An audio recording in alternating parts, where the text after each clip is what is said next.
السلام علیکم fourth class. کل ہم نے سبق بچت اور سخاوت کی پڑھائی کی اور مشکل الفاظ کے معنی لکھے۔ ہم نے سبق میں پڑھا حضرت عثمان رضی اللہ تعالیٰ عنہ مسلمانوں کے تیسرے خلیفہ ہیں۔ اللہ تعالیٰ نے حضرت عثمان رضی اللہ تعالیٰ عنہ کو بہت مال و دولت دے رکھا تھا اور اسے ضرورت مندوں پر خرچ کرتے تھے۔ ہر طرف ان کی سخاوت کی دھوم مچی ہوئی تھی۔ ایک دفعہ مدینے کے قریب ایک گاؤں میں غریب آدمی رہتا تھا۔ وہ مالی امداد کے لیے حضرت عثمان رضی اللہ تعالیٰ عنہ کے پاس آیا۔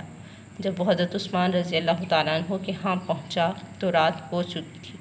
اس نے سنا کہ آپ رضی اللہ تعالیٰ عنہ اپنے خادم سے ناراض ہو رہے تھے کہ اس نے چراغ میں اتنی موٹی بتی کیوں ڈالی۔ اس سے روئی زیادہ استعمال ہوئی اور تیل بھی زیادہ خرچ ہوا۔ یہ سنتے ہی دیہاتی پیچھے کی طرف مڑا۔ آپ رضی اللہ تعالیٰ عنہ نے پوچھا، بھائی کیا ماجرا ہے کہ آپ آئے بھی اور اب بات کیے بغیر ہی واپس جا رہے ہیں؟ تو جواب میں دیہاتی نے کہا کہ آپ چراغ میں موٹی بتی ڈالنے پر خادم سے خفا ہو رہے تھے، اس لیے میں نے سوچا کہ آپ میری کیا مدد کریں گے۔ حضرت عثمان رضی اللہ تعالیٰ عنہ نے دیہاتی کی مالی امداد کی اور اسے بتایا کہ ہمیں فضول خرچی کی بجائے بچت سے کام لینا چاہیے۔ ہم سخاوت کرنے کے قابل اسی وقت ہو سکیں گے جب ہم کفایت کریں گے۔ آئیے سبق کو مد نظر رکھتے ہوئے مشقی سوالات حل کرتے ہیں۔ سوالات کے جوابات لکھیں۔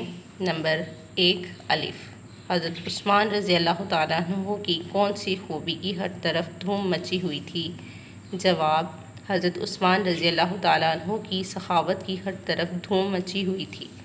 ب، حضرت عثمان رضی اللہ تعالیٰ عنہ اپنی دولت کن لوگوں پر خرچ کرتے تھے؟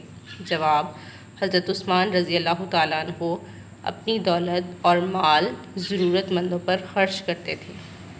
ج، دیہاتی کس لیے حضرت عثمان رضی اللہ تعالیٰ عنہ کے پاس آیا؟ جواب، دیہاتی مالی امداد کے لیے حضرت عثمان رضی اللہ تعالیٰ عنہ کے پاس آیا۔